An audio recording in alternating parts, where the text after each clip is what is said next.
দেশীয় খেলাকে সমান সুযোগ দেওয়ার তাগিদ দিয়েছেন প্রধানমন্ত্রী শেখ হাসিনা।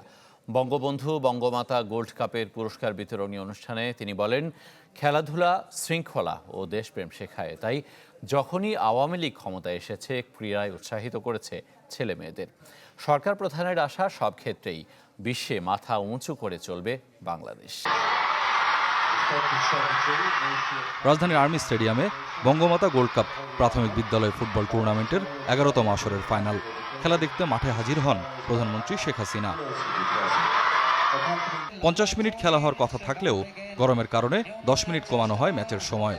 এতে ব্রাহ্মণবাড়িয়ার বাঞ্ছারামপুর মডেল সরকারি প্রাথমিক বিদ্যালয়কে 3-1 গোলে হারিয়ে চ্যাম্পিয়ন হয় লালমনিরহাটের পাটগ্রামের টেপুরগাড়ি বিকে সরকারি প্রাথমিক বিদ্যালয়। এর আগে একই মাঠে বঙ্গবন্ধু গোল্ড কাপ ফুটবল টুর্নামেন্টে রংপুরের মিঠাপুকুরের তালিমগঞ্জ সরকারি প্রাথমিক বিদ্যালয়কে 2-1 গোলে হারিয়ে জয়ী হয় জামালপুরের মাদারগঞ্জের চরগোলাবাড়ি সরকারি প্রাথমিক বিদ্যালয়। চ্যাম্পিয়ন রানার্স আপ দল এবং সেরা খেলোয়াড়দের পুরস্কার তুলে দেন প্রধানমন্ত্রী। বলেন, আওয়ামী লীগ যখনই সরকার এসেছে, খেলাধুলায় উৎসাহিত করেছে ছেলে মেয়েদের। দেশের গণ্ডি পেরিয়ে বিদেশে যে আমাদের ছেলেমেয়েরা চমৎকার পারদর্শিতা দেখাচ্ছে। সবচেয়ে বড় কথা, সাফ উইমেন্স চ্যাম্পিয়নশিপ 2022-এ চ্যাম্পিয়ন হওয়ার সুযোগ অর্জন করেছে। এটা আমাদের মেয়েরাই এই অর্জনটা আমাদের এনে দিয়েছে।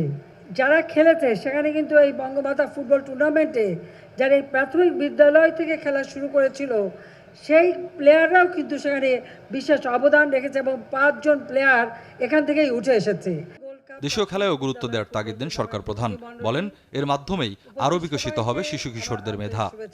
আমাদের দেশীয় খেলাগুলিকেও সমানভাবে সুযোগ দিতে হবে, কারণ দেশীয় খেলাগুলির মধ্য দিয়েই আমাদের ছেলে মেয়েদের আরও মেধা বিকাশের সুযোগ হবে। এবারের আসরে অংশ নেয় 65,354টি স্কুলের 22 লাখেরও বেশি শিক্ষার্থী। স্বপ্নিল শাহরিয়ার শিশির, চ্যানেল 24, ঢাকা।